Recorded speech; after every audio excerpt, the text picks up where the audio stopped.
presenter is Paulo Ditzel. He's going to be talking about understanding the songs of the ʻApapane.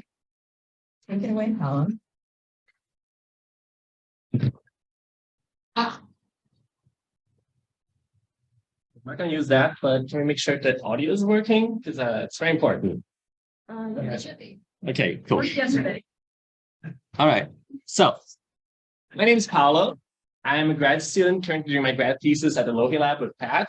I'm actually an exchange student from Germany, but I'm originally from Brazil, but that's all unimportant. The important thing is the birds. So, if you've ever gone hiking at higher elevation in any of the islands, you've probably seen or even better heard the most common honeycreeper that we have here, the most abundant native songbird, and generally just the best bird, the ʻApapane. And if you've been hiking, you've hopefully listened to bird songs, and one thing you might have noticed is ʻApapane sound very special. They sound kind of different and complex. So you might start out the trail and they'll sound like this. Very sad. Oh, don't have to damage.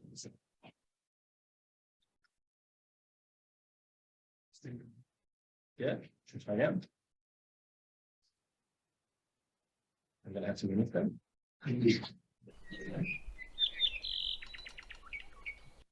Yeah, but then you go a little bit further and they might sound like this.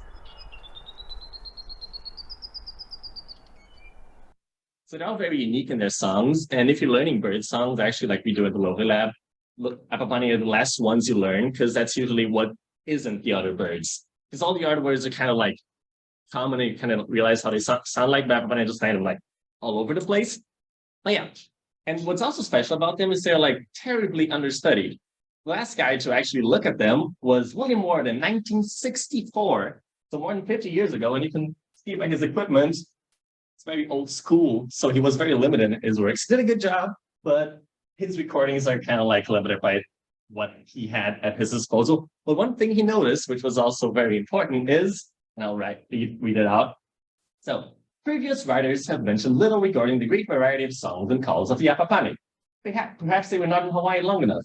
Possibly they did not travel widely enough to notice that these birds called and sang differently in different areas. Certainly, they like the modern tools for recording and vocalization of birds. I like his use of modern there, but I take his word for it, and now I set out to do what he intended to do with my bit more modern equipment. This is me in the forest here, this is Hakalau, trying to record the birds, and I set out to understand a little bit further of what's happening with ʻApapane. Because up until then, no one really like put in the effort. It's just like what when I got here, Pat told me like, they're really difficult birds. I'm not sure if you really want to study them because it's kind of like, no, if you get anything, but I want to do it anyway. So what's hard about them is they're like at the canopies, they sing all day long and they sing these huge varieties of songs and it's very hard to band them. So I don't get like individuals. We don't get to put like little collars on their feet. So I kind of have to go in a little bit blindly in there. But so far I've gotten a little bit of results. So that's what I'm going to share with you. But first, a little bit of context. This is a sonogram. So this is what we use to study bird song. On the x-axis, we have the time, and on the y-axis, we have the frequency. So higher up is, and higher down is oh. And this is kind of like showing what the bird song is all about. This is how it sounds like, and I'll show you where it is. So it's okay. One more time, just so you like get a feel for this. Okay, this is kind of like a way we use to visualize the songs. And what's interesting about ʻApapane songs is they have these sections. You see, like every part of the song is like unique. We call those the memes. So a meme is a thing that's found in multiple songs and it's unique and different. So here we have first that meme that's from a different song, but you can see it's the exact same. Boop, boop. And then we have the second meme, the toot, toot, toot, right there. And then the third meme, this, and then this is at the end, and then look at that one. It's the same, but look, it's in a different song because this is not the same. Because if you look at the frequency, it's not exactly the same. So this is kind of what I've been doing, just looking at a lot of songs and trying to like piece out what are the words that they say. But yeah, I have two study sites. One of them is at the Kipukas up in Saddles, like Kamana Trail, Pu'o Shell, that side of them, which is very unique because there's little patches of ʻApapane that we find there. So in each kipuka, we have a lot of ʻApapane and barely any outside the kipukas. And what's good here is there's a study that's been done like 10 years ago on ʻApapane, but not specifically on ʻApapane, what Esther did back then was she recorded all the memes and categorized them. So I have a little like cache of memes from 10 years ago. And what I'm doing is comparing the memes now to them, because that's the first thing I assumed in my project. Those memes are like, they stay the same over time. So far, it's looking good. I unfortunately don't have a lot of data to back me up at this point. That's the first part of my project, proving they are stable over time. Second part of my project, disproving the theory so far. So up until this point, we were thinking that these differences are because the birds don't intermingle with each other. So they never get the chance to learn the songs from the birds that are close by, which is like, no way, because ʻApapane move all around the islands. We know that they like sometimes go days distance away and then come back. So they are in contact with each other. And what I'm trying to prove is in Hakalau, and no picture can really capture Hakalau. It's just a magical place. You got to be there to know it. But it's on the windward side of Mauna Kea, and it's continuous. So it's all here at one point. Not all here, but like a lot of here. So what's happening there, it's the birds definitely can go a kilometer further and meet the other birds. And what I have is a transect through that forest, and I'm recording at every station what the birds sound like. And even within a kilometer, a mile, even within a mile, you can see the birds sound different. Like there's some measurable differences for them. So here's some part of my results. One thing that was important for the beginning is noticing that the birds have kind of like a crystallized, like there's only so many songs that you can hear. So this is me sitting in a kipuka for what, I probably did an hour at that point, but I was counting the memes. So I was recording it all continuously and seeing how many new memes I get. And you see, even like after, so this is 10 minutes right here. This is 20 minutes right here. Even after 10 minutes, you get most of the songs. And what's interesting too, is like you get 10 to 15 different memes in one kipuka. That's all. Like if you get to kipuka, you're like, oh, this is all so much, you can't get over it. But if you really look at it, it's not that much. It's pretty manageable. And the other interesting thing, and another thing about the kipuka is this, kipukas are closer to each other, sound more like each other. So they share memes. There's quite a bit of overlap for kipukas that are very close to each other, but they never sound the same. So each has its individual, unique little meme composition, but they do have some kind of like relationship to each other. But the other thing that was nice, that kind of like got me started on this project, is there's this road down Hakalau, Kuakala. And at the beginning of the road, if you pay attention to the songs, there's this one meme that you'll never hear. But at like 200 meters in, it's pretty dominant. So you hear this meme, I'm calling it the fling, because I actually have it here, don't I? No, not this. No, go back. I'll play that at the start. Okay, whatever. So the fling is this very like unique thing. It's like they're here. And at one point, it's like kind of everywhere, but it kind of dies down. And after like 1.5 kilometers, it's gone. You never hear it again. And nowhere else in Hakalau you hear that song. So it's this very like micro geographic distribution to this one meme. Very cool thing. Not any other birds that I know of do a similar thing. But yeah, this is like a distribution. So the distance and how much of the fling we hear.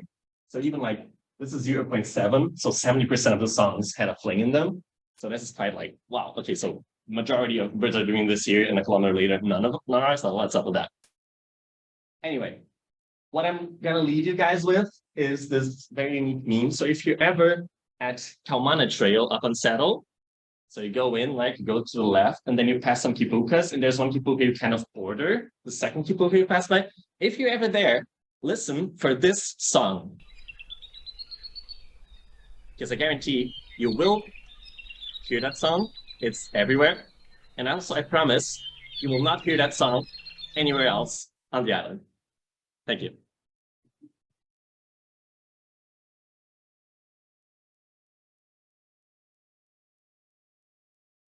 Any question? Yes.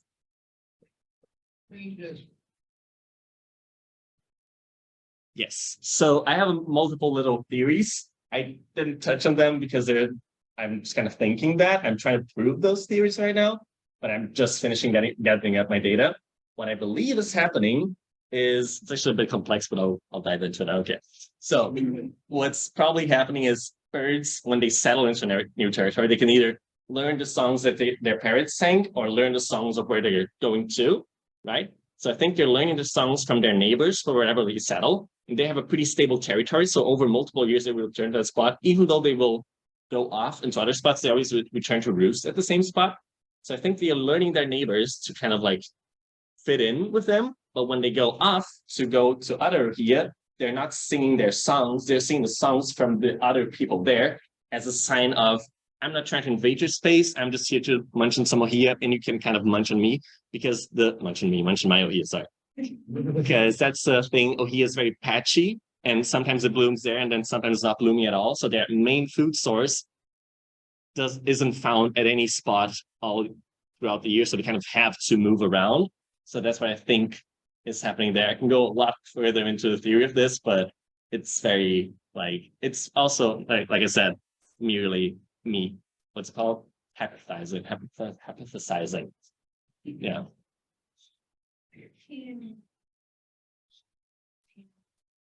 I'm one of you. Yes. Exactly. I'm not trying to invade. I'm just here. I'm a buddy. Kind of like that. Yes. Yeah.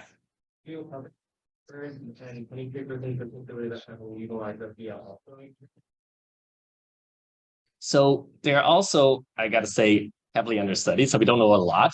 EEV are highly individual in their songs. So one EEV will sound different than their neighbor EEV, but they do share a lot. And other honeykeepers tend to have this thing where they have some sort of dialects. It's been proven on Amakihi and on the QBQ that depending on where you are, they do kind of sound different, but they exhibit the same song structures. It's kind of like more of a dialect. The dialects that we have on my birds are more what kinds of memes they sing. So it's even more pronounced. So that's why I think it's not as clear with other birds, but there is definitely some sort of dialects in other birds. Yes. Yes. We don't have a remote microphone, so if you could repeat the question from the audience, the next question, just so the folks on Zoom can hear. Absolutely. Yes. Yeah. So the question was, what's clutch size and juvenile dispersal, which are very good questions. So Also Seebantori. yeah. Sorry, I don't like being limited by movement. So clutch size, Pat can help me out with this. It's like 2 or 1. It's very, yeah, 2 or 3, yeah. And dispersal rate is also, we are not quite sure, but they probably don't stay where they were born. And after they settle into a territory, they're likely to stay in their territory. Like I said, they move a lot. So what is a territory even? You know, so that's kind of like, yeah. Yes, Amanda. When you were going out and counting how many names you put an hour, did you also put to like Yes. validate what that witnesses? Yes, I was also not alone. I was 5 people. Everyone was counting separately the names, and then we did an average of how many we were saying. There was a bit of variation between me and the other 4. But in general, we were pretty along. Like we showed the same trends. I feel like I was speaking more than them because I just like been working with the birds longer, but it was quite stable in where we were. Yeah, and we also did controls for total songs and all that. We did that if I had more time, I would have shown the data more scientifically, but that's what I had. Yeah. Oh, I didn't repeat my question. So it's laid out. Question?